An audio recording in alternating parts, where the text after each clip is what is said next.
Thank you. It feels good to be back. Does it feel different being a main event? Mm, just giving a little bit more media. Other than that, and the reality that it's two more rounds, it's all the same. How different was your training camp, if at all, for that? You know,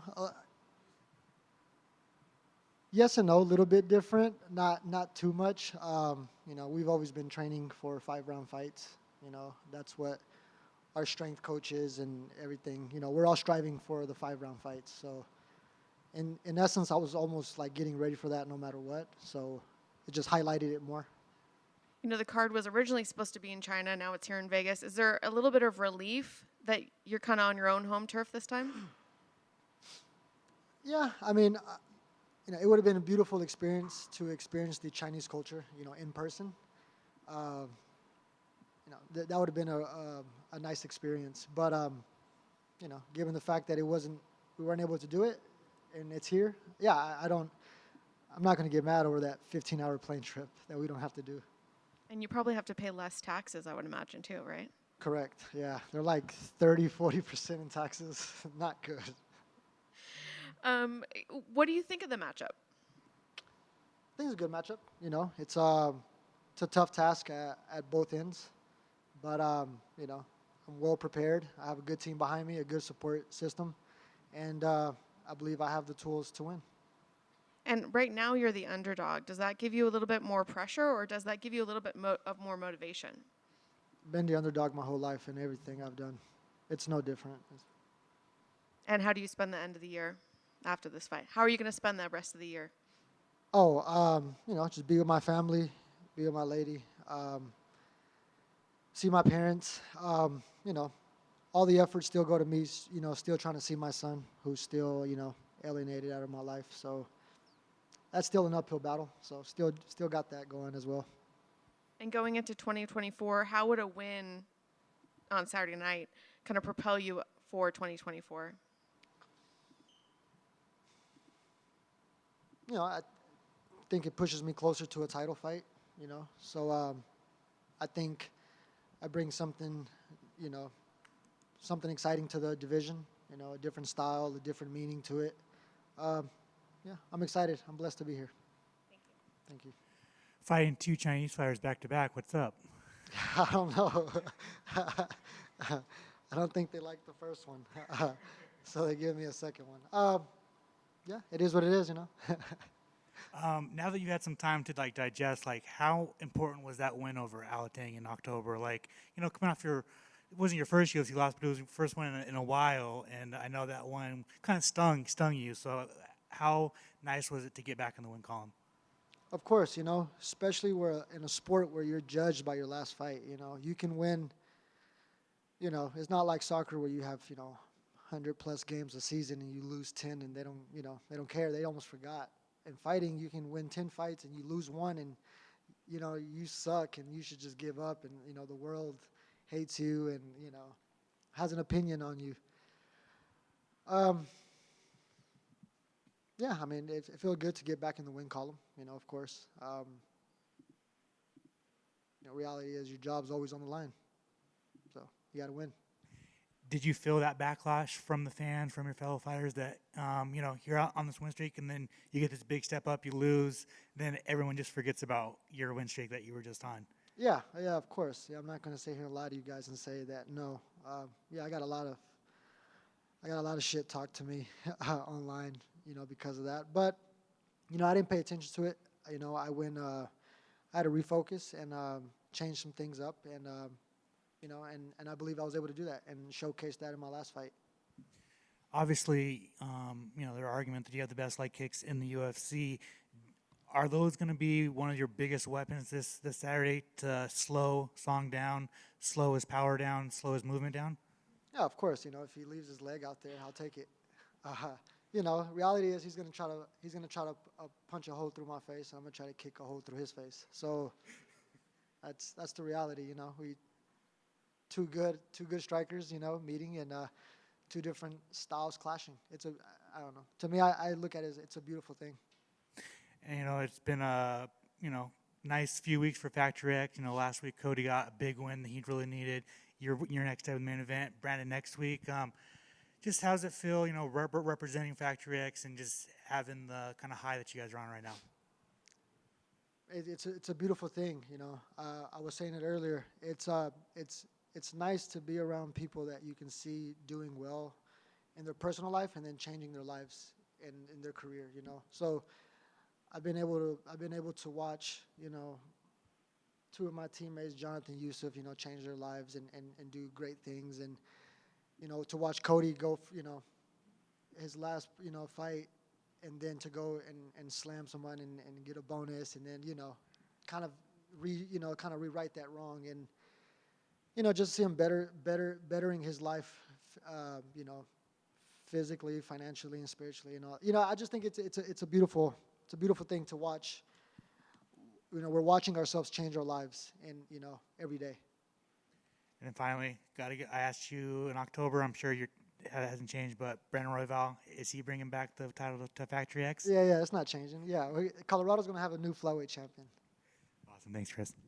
How's it different headlining a UFC card as opposed to in the past when you headline like LFA? How's this week been different? Maybe just in terms of how you deal with this event and where you are in your career to where it was back then. Can you repeat it? This event, obviously headline first time in the UFC, big major thing, but you've been there before. You've headlined at events before. How is it different, the feel going into this fight week as opposed to maybe it was back in LFA when maybe it was like some of the first times when you're going up for a headline main event? The UFC is the biggest promotion, is the best fighters in the world. So, it's like, being in like the World Cup or like the NFL. You finally make it, and now you're fighting for a chance to play in the finals. And that's how I look at it. And so, it's not different, but it is. It's just my first main event in the UFC, so it's uncharted territory for me, and it's almost a scary feeling in a way. And I'm okay with admitting that. But I'm not here. I'm not here by luck. I'm not here because I was given, chance after chance. I literally fought and clawed my way to be where I'm at, and so I can rest on that. I don't cheat my way. I don't take shortcuts, and so I'm happy where I'm at. I haven't said that in a while, but I'm happy. At what point at fight night does not the scaredness, because I know none of you guys are scared, but at what point in night do the jitters go away? What time does the nervousness go away? At what point? Who says they're not scared? Man, that's the biggest bullshit. People are. You know what? Maybe I can't speak for everybody, but I'm scared shitless. It's just the reality, right? You're putting yourself in a very vulnerable position. You're going out there to fight, half naked in front of millions of people, and the world is just. Unfortunately, we live in a world where people are just waiting for your downfall, and everyone's got an opinion of you. So, we're putting ourselves in a very vulnerable position. So to say you're not afraid, I think that's almost you like trying to mask something. No, accept it, I think the difference is I know who I am as a person. I know where I come from. I know the task at hand, and I know what I'm here to do, and I know the goal I'm after. I know where I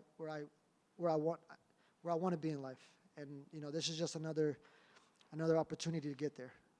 It's a tough task, but it's a tough one for him too. Just to go off of that, what is the goal in life? Where is that dream? Where is that end point where you see yourself that you're working, doing all this hard work for? What is that point? Just striving to be a better man. I just being a better man, doing better things.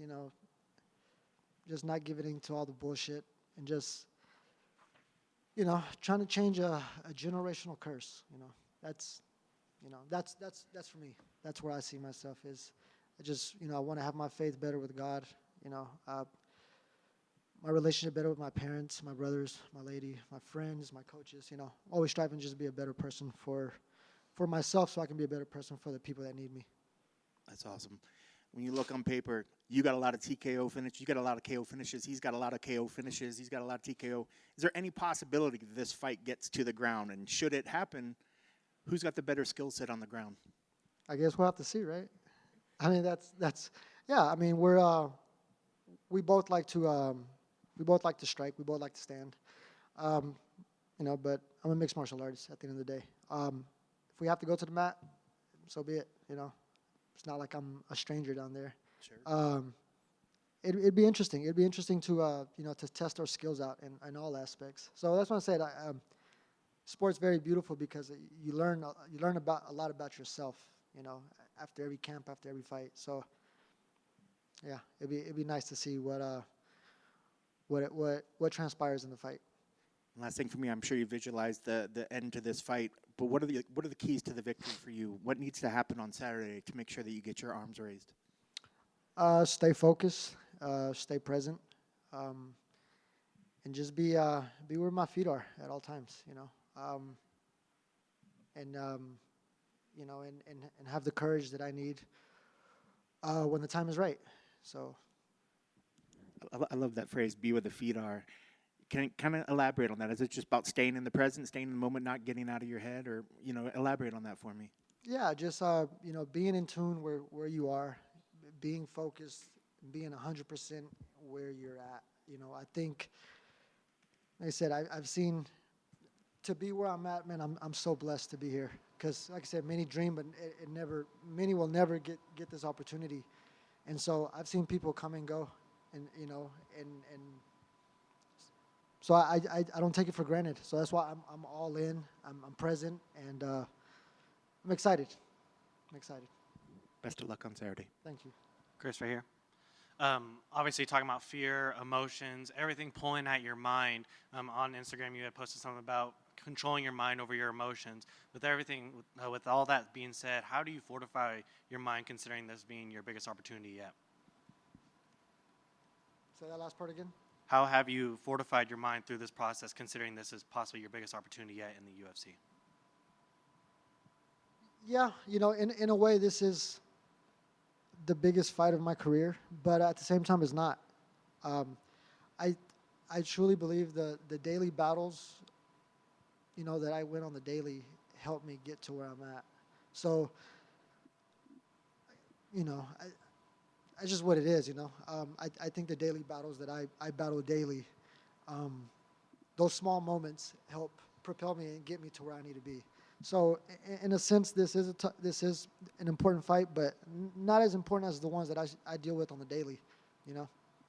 100%, and not everybody acknowledges it, and there's not necessarily one key moment, but sometimes there are for some people. You talk a bit about those little moments that add up. Do you care to share what are some of those things that constantly are on your mind but help you prevail and keep going forward? Yeah. Yeah, I always think of the situation with, like, my son, you know.